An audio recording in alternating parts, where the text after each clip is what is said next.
경제가 이렇게 쉬울 수 없다. 경제가 이렇게 시원할 수 없다. 경제가 이렇게 색다를 수 없다. 경제직설 출발합니다. 자, 오늘 저희는 김영롱 앵커 그리고 문서진 부대표 함께 하도록 하겠습니다. 어서 오세요. 안녕하십니까. 네, 반갑습니다. 반갑습니다. 자, 오늘 저희가 바로 준비한 주제를 공개를 하고 그리고 또 저희가 출연자분과 이야기를 나누기 전에 또 교수님과 이야기를 좀 나눠볼 겁니다. 자, 오늘 저희 준비한 주제부터 확인해 보도록 하겠습니다. 만나보시죠. 자, 오늘 준비한 주제 다시 한 번입니다. 이번엔 이탈렉시트. 사실 그 이탈리브라는 단어도 쓰고 있고요. 이탈리아가 이제 유럽 연합을 떠난다 해서 이탈리아 리브라는 단어도 쓰고 있고 이탈렉시트, 뭐 이택시트. 좀 통일 좀 해줬으면 좋겠어요, 누가. 이름은 그래도 잘 짓는 것 같아요. 계속 그레시트부터 해서. 좋아요. 네. 자, 아무튼 그 이번에 나온 결과에 대해서 그 경제학 교수님은 어떻게 생각하시는지 직접 한번 들어보도록 하겠습니다. 가톨릭대학교 양준석 교수, 경제학 교수님 전화 연결되어 있습니다. 안녕하세요. 안녕하세요. 네.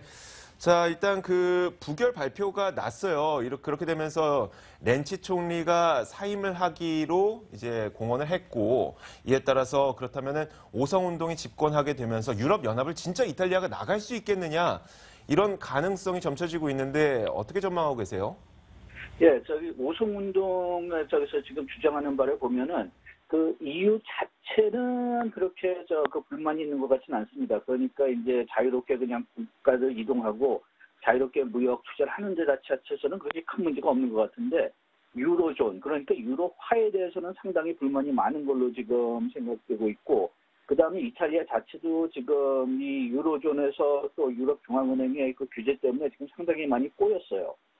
그래가지고선 지금 그 이탈리아의 그 부식 채권이 그 전체 대출이 한 17% 되고, 그 부채도 지금 GDP 100% 그 이상을 넘는데, 그런데 이거를 처리하려면은 국가가 직접 들어가서 그 부실된 은행들을 좀, 처리하는 게 제일 낫지만은 지금 그 중앙은행의 규제가 이걸 못하게 하고 있거든요. 못하게 하는 이유는, 이 은행들의 채권을 가지고 있는 사람들이 좀 손해를 봐야 된다고 하는데, 이탈리아는 좀 다른 유럽 국가들과 달리 이 은행들의 채권을 가지고 있는 사람들이 다 의식을 얘기한다면 개미들입니다. 그래가지고선 상당히 큰 피해도 예상되고, 그리고 국민들도 상당히 싫어하고, 그런데 또 유럽은행은 또 정부가 직접 들어가서 그렇게 처리하지 못하게 하고 있고, 이렇게 그 채권 소유자들이 좀 손해를 봤다는 거. 그래가지고 지금 그 유럽 EU 자체라기보다는 유로존에 대해서, 유로화에 대해서 굉장히 많이 불만을 가지고 있는 것 같아요. 근데 지금까지 저희가 뭐 경제 위기라든지 혹은 금융 위기 이런 것들을 경험해 봤을 때 대부분의 문제는 채권에서부터 시작되지 않았습니까? 그렇다 보니까 이번에 그 또 채권을 이탈리아에서는 일반인들이 많이 보유하고 있고, 거기에 대해서 그 리스크가 너무 커질 수가 있기 때문에 거기에 대한 보완 대책을 좀 계속 생각을 하고 있는 것 같다는 이야기신데, 그렇다면은 또 세계 경제로 위기가 번질 가능성은 적다고 봐도 될까요? 꼭 적지는 않습니다. 왜냐하면은 지금 이탈리아가 지금 유로존 안에서는 그 가장 그 금융 시스템이 약하다고 지금 알려지고 있거든요. 그렇기 때문에 만약 그 이탈리아가 금융 위기로 가게 된다면은 그러면은 유로존 자체가 또 문제가 될 수가 있고, 그다음에 지금 좀 안정되고 있는 것 같은 그리스 문제도 다시 악화될 수가 있고, 그래가지고선 상당히 걱정을 많이 하는 상태입니다. 좀 다행이라면은 이걸 고치게 필요한 그 재정은 그렇게 크지 않다고 해요. 한 400억 유로이기 때문에 좀 부담은 있지만은 그래도 이탈리아 그 정부가 이걸 그 감당할 수 있을 거라고 얘기를 하는데, 그런데 아까도 얘기했지만은 그 유로 중앙은행에서 규제에 따라서 이걸 좀 못하게 하니까 좀 문제가 있는 거죠. 그렇기 때문에 좀 걱정되기는 합니다만, 요게 좀 불행 중 다행이라고 할까요? 지금 시장이 좀 요동치고는 있지만은 그래도 아주 크게 아직은 요동치지 않고 있기 때문에 어쩌면은 시장에서 요걸 다 예상하고 요걸 벌써 이미 감당하지 않았나, 좀 그런 생각이 좀 조심스럽게 듭니다. 자, 그렇다면 그 유럽 연합 회의가 예정되어 있는 8일 정도를 저희가 좀 분기점으로 볼 수가 있겠네요. 어떤 이야기가 나오느냐에 따라서 어떻게 번지게 되느냐, 이야기가 또 번지게 되느냐, 이것도 8일 이후에는 알 수가 있겠네요. 예, 그리고 또 이제 여기서 좀 상당히 주의해야 될 게 그 유럽 중앙은행이 아까 얘기했던 그 규제, 그러니까 그 개미들까지라도 그 피해를 봐야 된다. 그 규제를 계속 고집할지 아니면은 좀 이탈리아 정부한테 좀 융통성을 줄지 그것도 상당히 좀 유의 깊게 봐야 된다고 봅니다. 네, 알겠습니다. 자, 교수님 오늘 도움 말씀 주셔서 고맙습니다. 네, 고맙습니다. 네. 자, 이어서 저희가 그 교수님께는 좀 거시적인 이야기를 들어봤다면 저희는 오늘 좀 세부적으로 이야기를 좀 들어가 볼게요.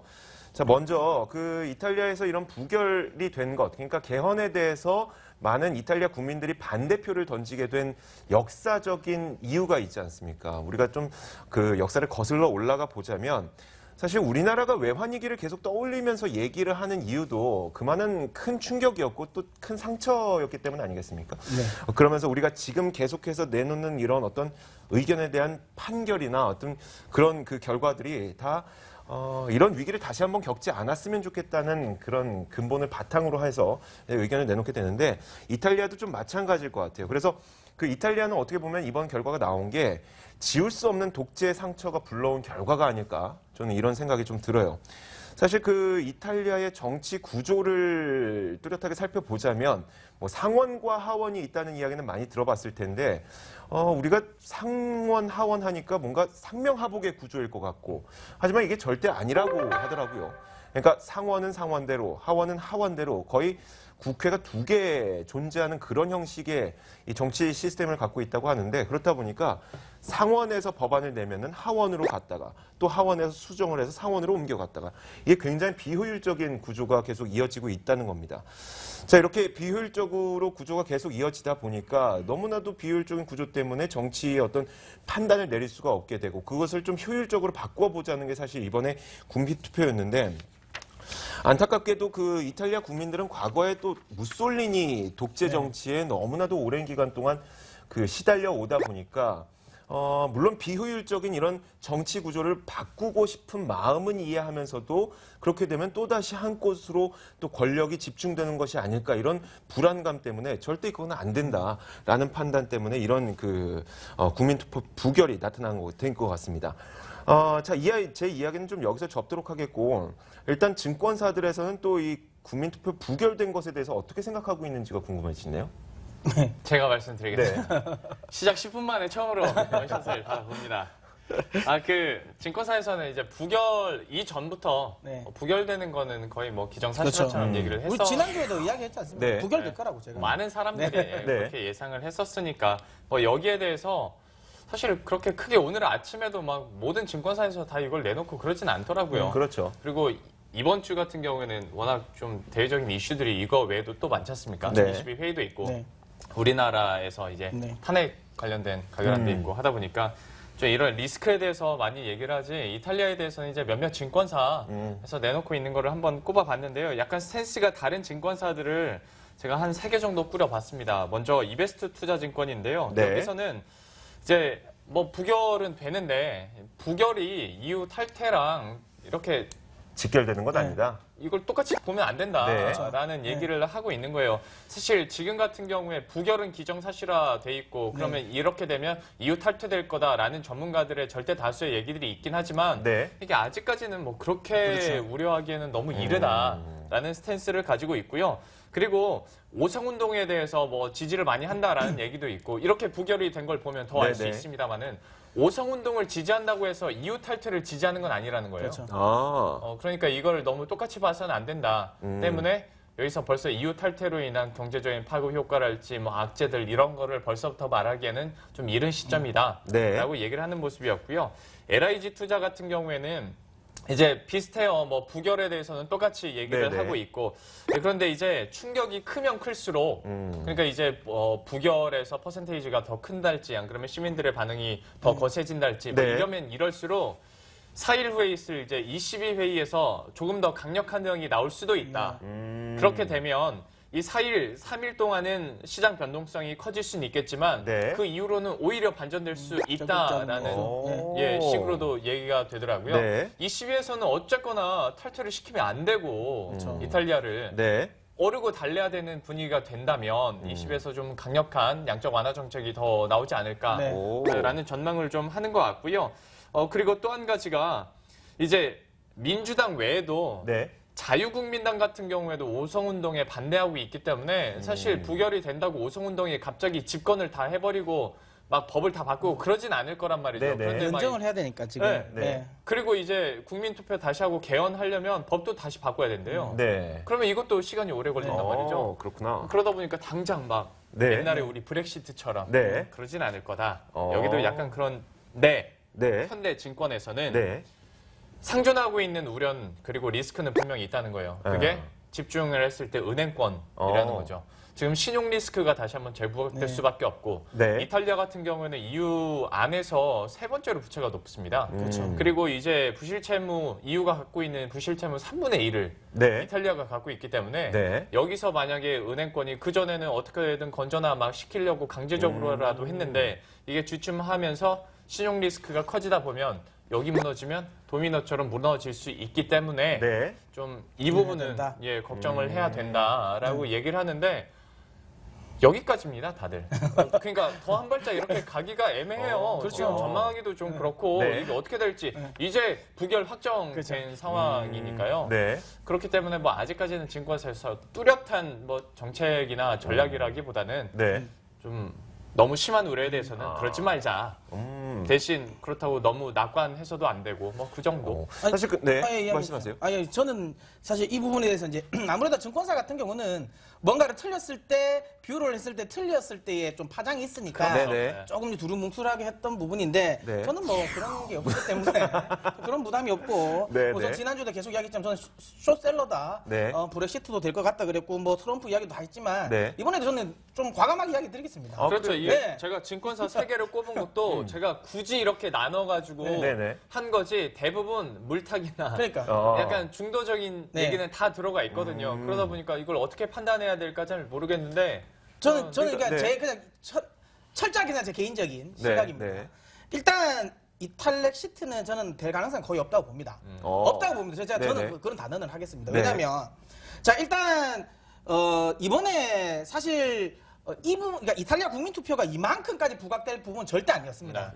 아니었는데 렌치 총리의 그 말 실수 때문에 네. 이걸 이제 재신임과 관련된 부분으로 넘기면서 사실 시장에서 부각이 된 거고. 네네. 다승수 그렇죠. 근데 중요한 건 이게 왜 제가 이 이야기를 드냐면 지금 현재 오송운동은 유로존 탈퇴를 쉽게 말 하려고 하고 있습니다. 네네. 강조를 하고 있고요. 근데 그렇죠. 이번에 부결을 이제 이번 국민투표로 부결을 같이 힘을 실었던 이제 NL이죠. NL이라든지 이제 급진정당 같은 경우 지금 베를루스코니 총리가 지금 전 당수가 다시 하고 있는 이쪽도 원래는 그런 거예요. 유로존 탈퇴를 원하진 않아요. 네. 하지만 내가 렌치 너희가 지금 이제 민주당이 하는 꼴은 내가 못 보겠다. 그러면서 이제 사실 이제 정치적으로 조금 이쪽 부분이 부각이 된 거지. 실제로 지금 이탈리아 그러니까 여론을 보면 유로존에 남아 있어야 된다는 게 70%가 넘습니다. 네. 계속 예. 그 탈퇴 반대하는 그렇죠. 목소리가 점점 높아지면서 네. 55%대까지 올라갔다. 어쩔 수가 없는 게 그러니까 우리가 예. 유로존도 또 제대로 봐야 될 게 뭐냐면 유로존을 탈퇴하고 싶어 하는 국가들은 사실 선진국들, 그렇죠. 더 잘 사는 국가들. 그래, 왜냐하면 비용이 더 많으니까. 그렇죠. 예, 돈을 자꾸만 자기 네. 주머니에서 그렇죠. 낸다는 생각인 네, 거고. 오히려 그렇죠. 조금 덜 사는 그렇죠. 국가들, 경제 수준이 그렇게 높지 않은 국가들은 있으면 도움인데 그렇죠. 도대체 있어야죠. 뭐하러 나가? 예, 붙어 있어야죠. 맞아요. 네. 지금 이게 딱 그건 거예요. 아까 지금 이야기했지만 지금 이탈리아 부채의 상당 부분을 네. 은행채 부실채권을 이탈리아 국민들이 많이 가지고 개인들이, 있거든요. 네. 그렇죠. 그러면 여기서 만약에 이탈리아가 만약에 유로존을 탈퇴해버려서 그럼 이 부분에 대해서 ECB가 우리 그러면 너희 나갔으니까 우리는 너희에 대한 지원을 해주지 않겠다고 하면 이거 사실 국민들이 싫거든요. 그럼요. 그러니까 이 부분에 대해서는 절대 제가 보기에는 이탈리아가 유로존 탈퇴 갈 때 가능성은 거의 없다. 증권사에서는 혹시라도 모른다고 하지만 네. 저는 혹시 모르는 것도 없습니다. 아. 거의 100%안 된다고 보고요. 네. 네. 근데 여기서 우리가 중요하게 생각하는 건 이탈리아가 떠나는 건 중요한 게 아니에요. 어. 지금 뭐가 중요한 게 아니냐면 네덜란드가 굉장히 중요합니다. 네덜란드요. 네덜란드가. 네. 그러니까 내년에 네덜란드가 총선을 하게 되거든요. 네. 총선하는데 지금 현재 분위기라면 극우 정당, 그러니까 무조건 반유로 체제의 정당이 집권할 가능성이 굉장히 높습니다. 네. 근데 이 네덜란드가 왜 중요하냐면 사실 지금까지 유로존 리스크를 관리할 때 네. 그러니까 그리스라든지 뭐 흔히 말하는 피그스 국가들 이 문제가 터졌을 때 중간자적인 역할을 해줬어요. 어. 그러니까 EU 의장도 이제 약간 중도적인 성향이기 때문에 네덜란드를 시킨 거고, 네. 그러니까 독일은 싫어, 너희 돈 안 대줄 거야. 네. 프랑스가 아니야, 그래도 돈은 대줘야 돼. 이렇게 극명하게 나눠졌을 때도 네덜란드가 여기서 조금 어느 정도 정리를 해줬단 말이죠. 어. 그런데 이 역할을 만약에 혹시라도 네덜란드가 극우 정당이 집권해서 네덜란드마저 만약에 반EU 체제로 넘어가 버리면 거기서 사실 키가 조금 무너질 수 있다는 거죠. 그러니까 실제로 중요한 건 이탈리아는 중요한 게 아니에요. 이탈리아는 그러니까 자기 지금 소위 말하면 이제 아까 이야기한 것처럼 지금 사정상 못 나가요. 네. 어떻게 해서든 EU의 발거리를 잡아야 돼요. 네, 네. 네, 바지 끄댕이라도 잡아야 되는데 못 나가는데 네덜란드는 다르다는 거죠. 지금까지 네덜란드는 EU에도 돈을 많이 쓰고 있고 그다음에 유로존 리스크 때문에 사실 네덜란드 국민들이 또 많이 부담을 졌어요. 이 부분이 만약에 네덜란드가 빠져나가면 네. 전체적인 문제가 된다는 거죠. 그러니까 지금은 이탈리아와 관련된 부분은 신경 쓰지 마셔라. 저는 이것 때문에 흔히 말하는 뭐 그러니까 이탈리아 은행들이 부도가 난다고 연쇄부도 가능성 그것도 거의 없다고 봅니다. 왜냐하면 아까도 네. 이야기한 것처럼 이미 드라기 총재가 이야기를 했습니다. 뭐냐면 경우에 따라서 우리가 이탈리아 부실 채권 사주겠다고 했어요. 네. 예전 같으면 이 부분을 독일이 굉장히 반대를 했습니다. 근데 지금 독일도 자기 코가 석자예요. 네. 지금 도이치뱅크라든지 자국 내에 사실 부실 채권도 있거든요. 그럼 예전만큼 강력하게 이 부분에 대해서 반대를 못 한다는 겁니다. 그러면 뭐냐면 지금 일단 ECB 내에서는 이게 분데스방크의 이제 바이트만 총재가 조금 반대 입장이지만 네네. 독일 정부가 여기에 대해서 조금 유하게 하면 독일 정부 그러니까 쉽게 말하면 바이트만 총재도 강력하게 반대 못한다. 이탈리아 채권 만약에 사게 된다면. 네네. 근데 지금 현재 현재 있는 프랑스라든지 나머지 국가들은 사주사 쪽이란 말이에요. 그러면 결국에는 여기 지금 또 중요한 건 또 그 드라기 총재가 또 자국 아니겠습니까? 네. 또 팔은 안으로 눕는다고 네. 아주 강력하게 이야기하고 있습니다. 경우에 네. 따라서 내가 해주겠다. 그러니까 ECB의 의지가 중요한데 ECB는 사주겠다는 입장을 합니다. 네네. 그럼 결국에는 부도날 가능성도 없고 이탈리아의 소위 말한 그러니까 이탈렉시트 가능성도 없다. 그럼 이걸로 인해서 지금 조정을 보이면 오히려 매수의 기회로 봐야 된다는 거죠. 지금은 그러면 소위 말해서 이런 거네요. 그 이탈리아 국민들도 오성운동을 지지하는 이유는 이탈리아 오성운동이 뭐 인터넷도 무료로 사용하게 해주겠다, 뭐 태블릿 PC 다 주겠다, 거기에다 막 기본소득 주겠다 하니까 그건 좋아. 그렇죠. 하지만 우리도 유럽연합 탈퇴는 싫어. 뭐 이런 거네요. 맞아요. 근데 우리 지금 이렇게 네. 보다 보면 올해 여러 일이 있었잖아요. 브렉시트, 네, 뭐 네. 그렇죠. 트럼프 당선도 혹시 있다 모르니까 보니까 맞아요. 심리적으로 짬뽕이 돼 있는 거예요. 그렇죠. 아, 현 맞아요. 정부에 대해서 반대를 하는 건데 네. 현 정부 반대를 한다고 해서 현재 모든 체제를 180도 돌려놓자는 건 아니죠. 맞아요. 네. 그런데 이제 이런 게 짬뽕되다 보니까 이탈리아가 다시 부각받으면서 부결되면 이건 탈퇴야. 맞아요. 그렇게 약간 돼버린 느낌이 근데 있죠. 문소진 부대표가 얘기했던 것처럼 실제로 지금 이게 그렇게 큰 문제가 아니라면 네덜란드 총선까지 그렇죠. 네. 큰 문제가 아니라면 이걸 잘 이용해봐도 될 것 같다. 어떤 식으로 이용해야 될지는 잘 모르겠어요. 그러니까 저는 이 부분에서는 아까 말한 것처럼 좀 투자 아이디어를 좀 가지자라고 이야기를 드린 겁니다. 그러니까 만약에 이런 경우가 있었어요. 예를 들어 제가 이야기하는 우려하는 것처럼 혹시라도 만약에 네덜란드가 이탈을 해버린다든지 네네. 물론 그것도 저는 시간이 많이 필요하다고 보지만 이탈을 한다든지 하면 문제가 될 수 있지만 만약에 그렇게 해서 문제가 터지면 사실 아무것도 하면 안 돼요. 지금 투자 자체를 하면 안 되죠. 네. 그런데 중요한 우리는 그거잖아요. 이런 변동성 시장에서도 어쨌든 투자를 하겠다는 거지 아니겠습니까? 네. 그러면 최악의 사태는 일단은 확률적으로 일어날 가능성이 낮다면 이거는 조금 배제해 두고 지금 현 상황에서 조금 더 확률적으로 우린 접근하자. 그럼 아까 이야기하는 것처럼 저는 이탈리아의 연쇄부도 사태, 이탈리아 주요 은행들의 연쇄부도 사태는 지금 당장 일어날 가능성은 매우 낮다. 네. 그렇다면 오히려 이런 우려감 때문에 조정을 주고 있는 유럽 주요 은행들의 대한 매수 포지션을 취해도 되지 않을까. 물론 사람들은 이야기를 하고 있습니다. 내년에 사실 이제 발목을 잡힐 게 아니냐고 네네, 하지만 네. 지금 일단 오늘 끝났던 오스트리아 대선에서도 일단은 유로존 반대와 관련된 부분이 아닌 그러니까 유로존 탈퇴를 이게 반대하고 있는 쪽에서 지금 현재 당선이 되었고요. 네네. 그다음에 지금 아까 이야기했지만 프랑스도 일단은 친유로 성향의 지금 대통령이 당선될 가능성이 지금 현재 높아요. 네네. 네, 그렇다면 네덜란드 이 하나만 문제라는 거죠.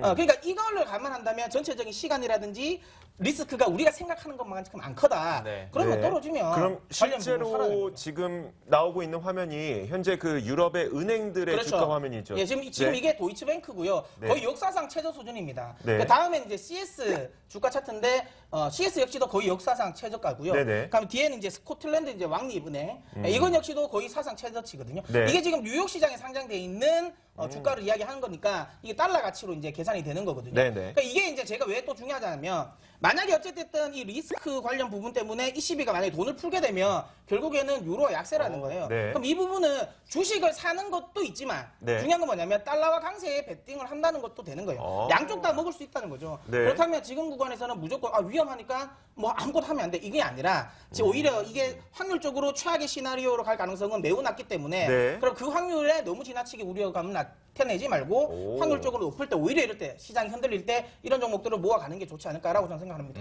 오. 주의사항 한마디 해주셔야 되는 거 아니에요? 주의사항이요? 진행자로서? 어떤 주의사항이요? 그러니까 이런 네. 지금 보여주신 차트들이나 은행들 보면 어쨌거나 어떤 리스크와 관련된 네네. 기업들이잖아요. 그렇죠. 그래서 옛날 우리 여름부터 도이체방크는 조심해야 된다 그렇죠. 얘기를 했는데 이렇게 조심하는 거랑 음. 투자랑 네. 연관되는 건 진짜 한 끗 차이 같다라는 그렇죠. 네. 투기랑 투자가 한 끗 차이인 것처럼 그래서 제가 이야기한 거예요. 만약에 이 문제가 터져서 도이치뱅크가 예를 들어 파산을 한다는 만약에 가상이 생긴다면 네네. 그럼 사실 지금의 그 어떤 자산도 사실 아무것도 안 돼요. 그렇죠. 네. 할 수가 없는 거예요. 그러니까 그런 가정을 한다면 투자 자체를 지금은 그냥 현금을 가지고 가시는 게 맞죠. 네. 그런데 이 상황에서 어쨌든 투자를 해보겠다. 한번 이용을 예, 해본다면. 이용을 한다면 저는 이쪽이 맞다는 거고요. 아까 말한 것처럼 이제 직접 투자를 저는 개인적으로 조금 더 찬성을 하는 쪽이지만 네네. 내가 뭐 미국 쪽에 직접 투자하는 게 좀 부담스럽다고 하시는 분들은 이제 간접, 그러니까 펀드 상품을 통해서 유럽 이제 금융주 관련 펀드를 드는 것도 저는 나쁘지 않다고 생각합니다. 네, 알겠습니다. 저는 그 문서진 부대표의 이야기를 들으면서 괜찮겠구나. 물론 김영롱 앵커가 얘기했었던 우리가 도이체방크에 대한 리스크 그거 있다고 생각을 하면서도 그렇죠. 일단 뭐 유럽 연합 내에서도 그 시장의 안정화를 더 추구를 해야 되니까 그럼요. 그렇죠. 그렇다면 이런 전제 조건 하에서는 우리가 또 투자해봐도 될 것 같아요. 전략이 될 수 있죠. 네, 될 것 같아요. 자, 결론을 한마디씩 내려볼까요? 김영롱 앵커부터요. 저는 오늘 제가 맡은 롤이 뭐 네. 증권사 이렇게 롤이다 보니까 그리고 이제 트럼프 한번 겪다 보니까 네. 제 오늘 결론 직설은 전망을 전망하지 말자라고 적었습니다. 뭔가요? 좋은 말인데요. 네. 아니, 그런 앞으로의 느낌적인 전망에 대해서 엄청 전망을 하잖아요. 네. 이제 저도 안 믿고 저도 이렇게 섣불리 맞아요. 말하기가 좀 그렇더라고요. 그래서 좀 섣부른 전망은 전망하지 말자라고 얘기를 해봤습니다. 알겠습니다. 저는 최근 들어서 이게 몇 가지 사태를 보면서 어떤 생각이 들었냐면 투자 기회는 하루 안에 사라지는 것 같지는 않다. 그러니까 뭐냐면 그 저희 담당 PD와 김영롱 앵커가 그 방송 끝나고 나눈 이야기에서 좀 착안을 한 건데 담당 PD가 그랬잖아요. 내가 입사 후에 기회는 2번 있었다. 금융 위기와 브렉시트. 그런 얘기 막 이렇게 네. 방송에서 해도 아, 됩니까? 뭐 각자 이게 나쁜 얘기는 아니니까요. 그리고 뭐 어떤 시세 조종의 이야기도 아니니까. 근데 김영룡 앵커가 그랬더니 이제 뭐 오펙 회의를 보면서 세 번째 기회가 찾아오나요? 이랬단 말이에요. 아, 이런 얘기 하지 그게 마시라고요. 뭐냐면, 그게 뭐냐면, 이 감산을 합의한 이후에 사실 국제유가 9% 급등한 건 사실인데, 네. 그 다음에도 지속적으로 올라서 5% 이상의 수익률을 얻었어요, 사람들이. 예. 그러니까 우리는 이 이슈가 끝났기 때문에 난 투자 기회를 놓쳤다고 생각하겠지만 오히려 네. 그게 아니라 그렇죠. 그 이후에도 투자 기회는 계속 살아있다는 얘기예요. 알겠습니다. 어떻게든. 근데 문서진 부대표가 오늘 이야기를 한 걸 들어보니까 아직도 투자 기회 살아있구나. 맞아요. 이런 생각이 드는 거죠. 이제 회의 시간에도 말을 가려서 해야 됩니다. 저는. 네. 네. 자, 문서진 부대표의 결론 들려주세요. 뭐 저는 아까 방금 이야기한 것처럼 막연한 우려감보다는 확률적인 시장 접근을 하자. 그러니까 지금 지나치게 너무 뭔가가 무너질 것 같지만 네. 확률적으로 냉정하게 살펴보면 그렇지 않다는 거죠. 괜히 트럼프라든지 이 브렉시트 실질적으로 일어나는 거 보고 사실 자라보고 놀란 가서 소뚜껑 보고 놀란 네, 거잖아요. 네. 제가 아직까지는 그만큼 리스크를 가질 필요는 없다라고 저는 생각하고 있습니다. 알겠습니다. 자, 오늘 이야기는 여기서 마무리 짓도록 하겠습니다. 경제직설 시간이었고요. 문서진 부대표 그리고 김영로 앵커 수고하셨습니다. 고맙습니다. 수고하셨습니다. 감사합니다.